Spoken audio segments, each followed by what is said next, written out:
السلام علیکم عزیز طلبہ، کیسے ہیں؟ امید ہے کہ آپ سب بالکل ٹھیک ہوں گے۔ ہم نے اپنے گزشتہ لیکچر میں نظم نعت کے شعر نمبر 1 اور 2 کی تشریح کا مطالعہ کیا تھا۔ آج ہم شعر نمبر 3 اور 4 پڑھیں گے۔ شعر نمبر 3 ہے: سب کچھ تمہارے واسطے پیدا کیا گیا، سب غایتوں کی غایت اولا تم ہی تو ہو۔ تمہارے واسطے، تمہارے لیے، غایتوں مقاصد، غایت اولا اولین مقصد۔ مفہوم: اللہ تعالیٰ نے تمام کائنات اور اس میں موجود تمام اشیاء نبی کریم صلی اللہ علیہ وآلہ وسلم کے لیے پیدا کی۔ کائنات کی تمام چیزوں کی ضرورت، غرض اور مقصد آپ صلی اللہ علیہ وآلہ وسلم کی ذات سے جڑے ہیں۔ تشریح: اس تشریح طلب شعر میں شاعر بیان کرتے ہیں کہ آپ صلی اللہ علیہ وآلہ وسلم وجہ تخلیق کائنات ہیں۔ اللہ تعالیٰ نے جب کائنات کو بنانے کا ارادہ فرمایا تو سب سے پہلے نور محمدی صلی اللہ علیہ وآلہ وسلم کو تخلیق کیا۔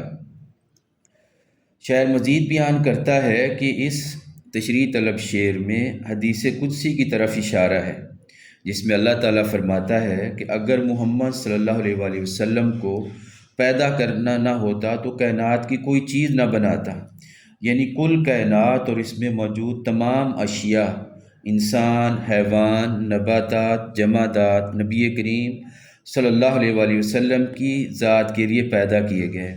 اس کائنات کی ہر چیز آپ صلی اللہ علیہ وسلم کی ذات اقدس کی مرہون منت ہے۔ اگر اللہ تعالیٰ اپنے محبوب نبی کریم صلی اللہ علیہ وسلم کو پیدا نہ کرتے تو کسی شے کو بھی پیدا نہ کرتے اور نہ ہی یہ کائنات بناتے۔ گویا اتنی بڑی کائنات اور اس میں موجود تمام اشیاء جس کا اندازہ کرنا انسانی عقل کی حدود سے باہر ہے، یہ سب نبی کریم صلی اللہ علیہ وآلہ وسلم کی ذات کا صدقہ ہے۔ شاعر بیان کرتا ہے کہ ہر شے کا کوئی نہ کوئی مقصد ہے، کیونکہ اللہ تعالیٰ نے کائنات کی کوئی شے بے مقصد نہیں بنائی اور ہر ایک کو کسی نہ کسی شے کی ضرورت ہے۔ تو ان تمام مقاصد اور ضروریات کا مقصد آپ صلی اللہ علیہ وسلم کی ذات گرامی ہے۔ اس پوری کائنات کو نبی کریم صلی اللہ علیہ وآلہ وسلم کی ذات کی ضرورت ہے۔ بقول شاعر: زمین آسماں کچھ بھی پیدا نہ ہوتا، نہ ہوتی جو منظور خلقت تمہاری۔ وہ جو نہ تھے تو کچھ نہ تھا، وہ جو نہ ہوں تو کچھ نہ ہو۔ جان ہے وہ جہان کی، جان ہے تو جہان ہے۔ شعر نمبر 3: جلتے ہیں جبریل کے پر جس مقام پر، اس کی حقیقتوں کے شناسا تم ہی تو ہو۔ حقیقتوں، اصلیت، سچائی، شناسا واقف، جاننے والے۔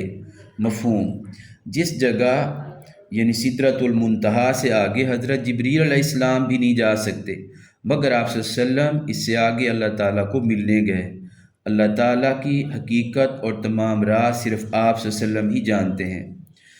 اس شعر میں شاعر نبی کریم صلی اللہ علیہ وآلہ وسلم کے واقعہ معراج کی طرف اشارہ کر کے بیان کر رہے ہیں کہ معراج میں آسمانوں کی سیر کے دوران 7ویں مقام پر، جہاں حضرت جبریل جو کہ تمام فرشتوں کے سردار ہیں، آپ صلی اللہ علیہ وسلم کو لے کر اللہ تعالیٰ کی بارگاہ میں جا رہے تھے، جہاں ایک مقام جس کا نام سدرۃ المنتہا پر پہنچے تو رک گئے۔